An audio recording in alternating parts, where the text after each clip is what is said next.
Okay, so dito muna tayo no sa solar charge controller. Since nagpalit tayo, bibigyan ko na lang din kayo ng tips guys no.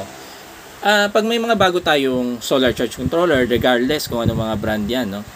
EP Ever, Poemar, SRNE.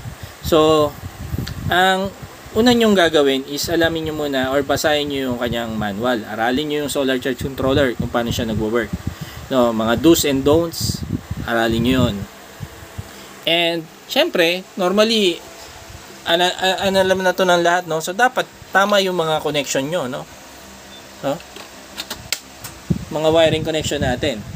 And syempre, minsan din makapal yung ating manual ng solar charge controller. Pero syempre, yung araw natin hindi nakakapaghintay yan, no? Kailangan makapag-harvest na tayo kagad. Sayang yung oras. So, para sa mga kapal na manual, ang una nyo lang kailangang alamin doon is paano i-change or baguhin yung battery type para ma-align natin yung solar charge controller nyo sa battery na meron kayo. Katulad nung sa akin, ito ay lithium ion phosphate. So, inalam ko na muna kung anong setting para baguhin siya ng lithium ion phosphate. And yun ang sinet ko. So, ngayon, hindi ko pa nababasa yung buong manual, pero nagwo-work na yung system ko. So, while yung system ko is nag-harvest, nagbabasa naman ako.